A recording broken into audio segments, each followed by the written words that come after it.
नमस्कार, प्रणाम। मैं मंजीत सिंह और आप देख रहे हैं लोकार्पण। इस वक्त मैं बड़ा भावुक जरूर हूं, लेकिन रुद्रप्रयाग जनपद के कोरखी गांव में हूं मैं। और आप सबसे पहले ये पीछे की तस्वीरें देखिएगा, ये हालात आप देखिएगा। ये एक मकान है और ये इस मकान में रहने वाले लोग हैं। इनकी माँ अभी बीमार है, वो हॉस्पिटल में हैं, पिताजी भी उनके साथ हैं। और ये बच्चे वो बच्चे हैं जो कल तक इस चौक में खेल रहे थे। ये आंगन था उनका, जहाँ ढेर सारी खुशियाँ थी, बहुत सारे सपने थे। और आज ये घर इस कदर हो गया है कि यहाँ रहने को जी न करे। दरअसल आज ये मकान इस हालात में इसलिए आया है कि एक सपना दिखाया गया था पूरे उत्तराखंड को, ऑल वेदर का। एक लंबी चौड़ी सड़कें होंगी, पूरे उत्तराखंड में आवागमन की बड़ी सुविधाएं होंगी। लेकिन जो उस ऑल वेदर काम करने का जो टेंडर दिया गया एनएच को, शायद ये एनएच ने न जाने कितने घरों को उजाड़ दिया है पूरे उत्तराखंड में। ये एनएच वही एनएच है, न जाने कितने ऐसे लोगों को इन्होंने बेघर कर दिया है अपनी कार्यशैली के चक्कर में। और ये जो खामियाजा आज ये परिवार भुगत रहा है, ये खामियाजा भी उसी एनएच के द्वारा दिया गया एक दर्द है। शायद ये सारी चीज़ें आज इस घर से ख़त्म हो गई है जो इन बच्चों ने सपने देखे थे। दरअसल ये कहानी मैं आपको जोड़े चलूँगा, उससे पहले कैमरामैन से कहूँगा इस तरफ दिखाइएगा। वो तमाम ग्रामीण आक्रोशित हैं एनएच को लेके, साथ में उस व्यक्ति के साथ खड़े हैं कि ये तमाम उम्मीद बांधे रखें। दरअसल अब मैं थोड़ा कैमरामैन से कहूँगा आगे आने की कोशिश करिएगा, दिखाने की कोशिश करिएगा। ये दरारें, ये तमाम चीज़ें, ये मकान धीरे धीरे अब जमीजोद होने लगा है। दरअसल इसमें मैं पूरी अगर डिटेल में बात करूँ तो पिछले साल भी लोकार्पण के द्वारा इसमें खबर की गई थी, जब ये मकान में हल्की भर इंच 2 इंच भर दरारें थी।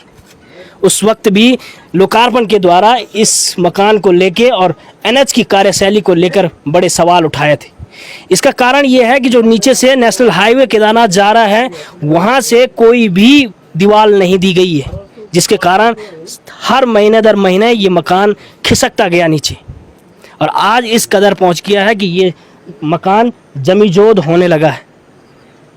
घर के बेबस इस तरफ देखिएगा आप, ये तमाम वो बालिका है जो अभी भी उम्मीद लगाई बैठी है सरकार से कि इसमें ठोस एक्शन लिया जाए, एनएच के खिलाफ तकड़ी कार्रवाई की जाए और इस परिवार को एक मदद दी जाए। साथ में ग्रामीणों से भी बात करेंगे कि क्यों आक्रोशित हैं, क्या कुछ हुआ, तमाम चीज़ें उस पर भी आएंगे। सबसे पहले इन बच्चियों से बात करेंगे। क्या लग रहा है आपको बहन, क्या कुछ है? कब से ये मकान इस तरह से दरारें हो रही हैं? क्या कुछ लग रहा है आपको, कब से है ऐसा? ये एनएच की वजह से 2-3 सालों से हो रहा है। हमने उनसे विस्थापन मांगा पर उन्होंने हमको कुछ नहीं दिया। क्या बताया एनएच वालों ने? कि विस्थापन देंगे, पर उन्होंने नहीं दिया। देखिएगा, ये तमाम चीज़ें वो हैं। दरअसल हमने बहुत सारे गांव ऐसे देखे हैं जहां ये तमाम चीज़ें अधिकारी ये कहते हुए नज़र आते हैं ये सब चीज़ें होती रहती हैं, ये बड़ी नॉर्मल हैं। भाई क्या कुछ है कि कब से ये ऐसा चल रहा है? सबसे पहले मैं लोकार्पण चैनल को धन्यवाद करना चाहूँगा, जो कि आपके द्वारा हमारे गांव में आए और हमारे गांव की हमारी स्थिति जो अपने चैनल के माध्यम से हमारा जो स्थिति बताई जा रही है। तो सबसे पहले एनएच वालों ने जब यहाँ रोड कटिंग की थी तो उसके बाद दीवार नहीं दी, ये गिरता गया। हमारे द्वारा शासन प्रशासन को बताया जा रहा था कि दीवार दीजिए, रोका गया। तब भी वो इस बात को मतलब ऐसे ही टालते रहे। फिर भी अब इस कदर आ गया कि हमारा मकान पूरा गिरने वाला है। हम यहीं रहते हैं, कल के दिन यहाँ कुछ हो गया, कोई बात होगी तो इसका जिम्मेदार कौन रहेगा? बहन अब कहाँ जाओगे? ये मकान तो बिल्कुल जमीजोद होने लगा है। अब कहाँ, क्या उम्मीदें लगती हैं, कहाँ जाओगे? हमारे पास कोई वो नहीं है, शासन की तरफ से हमको कुछ भी नहीं दिया गया है, ना ही उनकी तरफ से कोई एक्शन लिया जा रहा है। हमारे पास अभी कोई उम्मीद भी नहीं, हम कहाँ रहें, हमारे पास अभी कोई सहारा नहीं है। देखिएगा, ये घर जो ये लोग बेघर हुए हैं, इसका सीधा जो कारण है वो एनएच है। आगे ग्रामीणों से भी बात करेंगे कि वो किस तरह से लेते हैं इस पूरे मामले को। हमारे साथ सीमाल जी भी मौजूद हैं, इनसे भी बात करेंगे क्योंकि बड़े चिंतित नज़र आ रहे हैं इस परिवार को लेके। सीमाल जी, सबसे पहले तो नमस्कार, स्वागत है आपका लोकार्पण में। का भी बहुत बहुत धन्यवाद। ये जो स्थिति आज ये परिवार, ये नौनिहाल बेघर हुए हैं, ये कौन जिम्मेदार है इसके सबके पीछे? इसके लिए पूरे जिम्मेदार शासन प्रशासन है। जब एनएच ने यहाँ सड़क चौड़ीकरण का काम शुरू हुआ तो उस समय हम लोगों ने एनएच को एक बड़ा ज्ञापन दिया था कि हमने कहा सड़क से लेफ्ट साइड और राइट साइड रहने वाले लोग जिनके रहने के रास्ते हैं, जिनके अपने मकान हैं, जिनके अपने पानी के नलके हैं, जिन लोगों के अपने ये तमाम वो हैं, इसकी सुरक्षा पहली प्राथमिकता होगी। होता क्या है कि एनएच सड़क काटता है, 1 साल तक छोड़ देता है सड़क को। अभी जो नेशनल हाईवे ये इसमें जो ये मकान अभी जो जमीजोज हो गया है गीताराम कोरखी ग्राम पंचायत ब्यूम का, उसका ये है कि 1 साल से सड़क काट दी और नीचे दीवार नहीं दी। उसी से आगे आप जाएंगे तो पीतामर के मकान को सड़क काट दी और दीवार नहीं दी। राम प्रसाद उनियाल के मकान को दीवार सड़क काट दी, दीवार नहीं दी। आगे आप जाएंगे मैखंडा में तो कई परिवारों के मकान आज भी वहाँ लोग बाहर रह रहे हैं। हमने 115 दिन तक मैखंडा में आंदोलन चलाया, सारे ग्रामीणों ने भागीदारी की, सब लोगों ने भागीदारी की। एनएच ने हमको लिख करके दे रखा है बाकायदा, प्रशासन और एनएच के लोगों ने, कि हम इन तमाम समस्याओं का निस्तारण करेंगे। मगर आज 4 साल होने जा रहा है, 4 साल से अभी तक इसका निस्तारण नहीं हुआ। तो आज जो हालत है लोगों की, जो नेशनल हाईवे की जो स्थिति इन्होंने एनएच के लोगों ने बना रखी है, और जो आरजीबी जो कंपनी है, इस आरजीबी कंपनी में जिस तरह का भ्रष्टाचार हुआ नीचे से ऊपर तक, हमारी ये भी मांग थी कि इसकी जांच करवाई जाए। इसमें बहुत सारे लोग संलिप्त हैं, प्रशासन के लोग संलिप्त हैं, बहुत सारे नेता लोग संलिप्त हैं, और इनकी जांच करवाई जाए, हमारी यही मांग है। प्रधान जी, आज जो ये परिवार की जो ये इस तरह की स्थिति बनी हुई है, ये तमाम लोगों से भी मैंने सुना कि सीधा सीधा कारण है एनएच का। लेकिन आप एक जनप्रतिनिधि होने के नाते मैं आपसे ज़रा जानना चाहूँगा कि क्यों इससे पहले इस पर कोई एक्शन नहीं लिया गया? अगर इसके बारे में संज्ञान दिया गया है एनएच को या जिलाधिकारी महोदय को या अन्य तमाम अधिकारियों को, तो क्या कहाँ तक बात रुकी है? क्या क्यों एक्शन नहीं हुआ? क्यों पहले इस परिवार को ना कोई मुआवजा दिया गया है, या इस परिवार को शिफ्ट करने का क्यों प्रावधान नहीं किया गया? क्योंकि पहले भी हमने देखा, क्योंकि पिछली बार भी लोकार्पण के द्वारा इस पर खबर की गई थी कि उस वक्त भी प्रशासन को चेताया था कि परिवार की दरारें बढ़ रही, आप एनएच पे कह दीजिए कि वहाँ पुस्ता लगा दीजिए। लेकिन वो लापरवाही कहीं ना कहीं आपको कौन जिम्मेदार लगता है इस चीज़ के लिए? सबसे पहले तो आपके चैनल का बहुत बहुत धन्यवाद करता हूँ, जो समय समय पे आप यहाँ पे आके इनकी जो गतिविधियाँ हैं यहाँ पे बार बार जो टूट रहा है भूस्खलन को दिखा रहे हैं आप। इससे पहले पिछले साल भी आपने यहाँ पे न्यूज़ दिखाई थी, उस समय 1 इंच की दरार थी कम से कम, आज ये कम से कम 8 इंच 10 इंच की दरार पड़ गई है। ये मकान जमीन जो खिसक गया, गिरने वाला है मकान पूरा। तो मैं अभी भी प्रशासन से यही गुजारिश कर रहा हूँ, मैंने पिछली बार ही बोला था, इनको त्वरित यहाँ से हटाया जाए, इनको अन्यत्र बसाया जाए, या आपदा मद में कोई भी पैसा होगा, सरकार के पास इतना पैसा करोड़ों रुपया है सरकार के पास, इनको कहीं ना कहीं बसाया जाए तुरंत। जब मैं परसों भी कहा था मैंने, अगर ये सरकार तब चेतेगी जब यहाँ पे कुछ घटना हो जाएगी।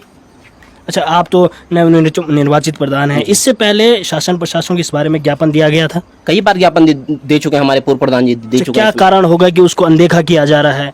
अरे उस समय भी मैंने बोला ना, जब तक बच्चा रोएगा नहीं तब तक माँ दूध नहीं देगी। बार बार आश्वासन पे आश्वासन, सरकार आश्वासन, डीएम साहब आश्वासन दिया, एडीएम ने आश्वासन दिया, हाँ हो जाएगा। एनएच की लापरवाही आज देखने को मिल रही है हमारे यहाँ पे।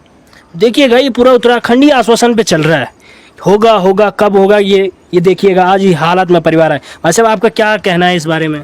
सबसे पहले आपका स्वागत है।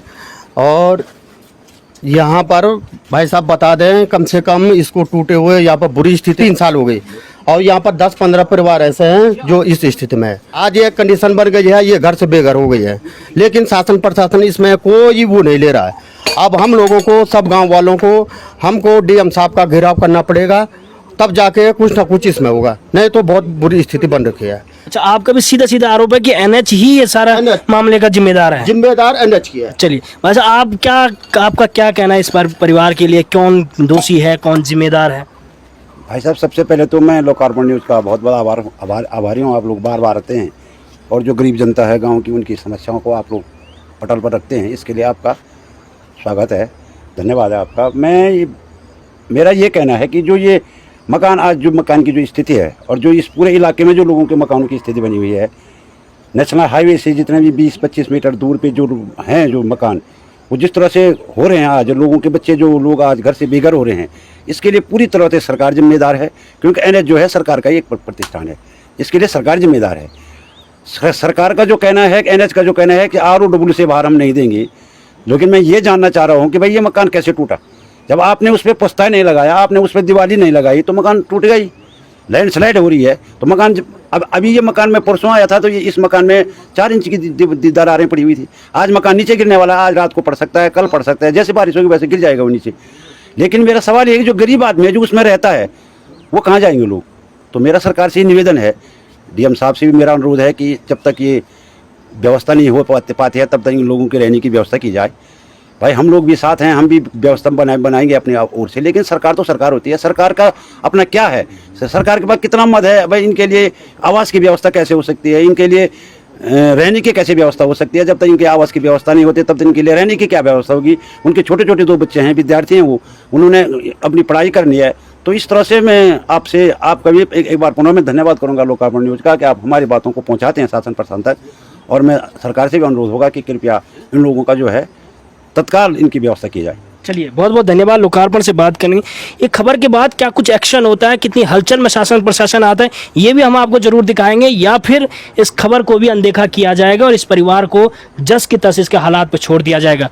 इस तरफ कैमरामैन से कहूँगा कि तमाम गाँव की वो मातृ शक्ति भी यहाँ पहुँची हुई है, वो तमाम लोग पहुँचे, वहाँ जाने का रास्ता नहीं है क्योंकि ये सारा कुछ नीचे खिसकता हुआ जा रहा है। अभी देखिएगा किस हालात में ये परिवार रह रहा है, ये तमाम चीज़ें आप देखिएगा। दीदी, क्या कुछ रहेगा अब ये परिवार आगे, कैसे जीवन यापन करेगा अपना, कहाँ रहेगा? सबसे पहले मैं आप लोगों का बहुत बहुत धन्यवाद करती हूँ जो आप सब लोग ने हमारा सहयोग किया है। सर हम तो 3-4 साल से बोल रहे हैं, कई कागज पत्र कहीं दे रहे हमने, कोई नहीं सुन रही तुम्हारी, कोई नहीं सुन रहा। अनाज के कारण सर हमारा ये हुआ। अगर कुछ इनको अभी विस्थापन नहीं मिला, इनके बच्चों को कुछ नहीं मिला तो हम वहाँ पर धरना धर के बैठ जाएंगे। सर आप क्या सोच रहे हैं बड़े कन के यू के का कारण ये ध्यान ये परिवार? मैं पहले आपका स्वागत और अभिनंदन करती हूँ जो तुमने हमको बोलने का मौका दिया। ये सारे काम NH के द्वारा हुआ। हम 2-3 साल से परेशान हैं, इसके पीछे ही मेरा घर है। जब आगे पूरे चले गया तो पीछे कैसे बचेगा, नहीं बचेगा ना। मैं घर में अकेली रहती हूँ, 2-3 रात से हम न दिन सोए ना रात सोए, कैसे सोएंगे। आगे से मकान चल रखा है, पीछे वाला कैसे रहेगा। हमको सब NH वालों से बहुत परेशानी है। परेशानी ये है उन्होंने देखा नहीं है। हम रोड पे भी गए, 2-3 बार धरने पे गए, SDM साहब के साथ, किसी ने हमारी सुनवाई नहीं सुनी। रोड कार रुकाई, आगे चल गए। अच्छा, एक चीज पूछूंगा ताई जी, इस बार चलो प्रधान जी तो नए निर्वाचित हुए हैं, वो तो आए हुए हैं, वो तो पूरी जोर शोर कोशिश कर रहे हैं, लेकिन इस वक्त जो वोट दिया आपने, एक बार उस व्यक्ति को भी फोन किया आपने कि यहाँ इस तरह की स्थिति हुई है, उनको संपर्क किया उनसे? नहीं, किसी को नहीं किया। फोन करना चाहिए आपको। देखिए आपने चुना है, उनको फोन करके बताना चाहिए इस स्थिति का। आपने किया? नहीं, बताइएगा उनको ना, क्योंकि वो ये तमाम स्थितियों के लिए कहीं ना कहीं वो लोग भी जिम्मेदार हैं। वो क्षेत्रीय जनप्रतिनिधि हमेशा जनता के साथ खड़े होने चाहिए। जहां आज तमाम खरीद फरोख्तें चल रही हैं उनमें व्यस्त हैं, और एक परिवार ये भी है जो अभी भी आप लोगों की मदद के इंतजार में है। ये तमाम चीज़ें, खबरें आपने देखी कि किस तरह से ये परिवार अभी भी सरकारी मदद के लिए उम्मीदें लगाए बैठा हुआ है। ये तमाम ज़मीनी हकीकत के लिए देखते रहिए लोकार्पण। नमस्कार।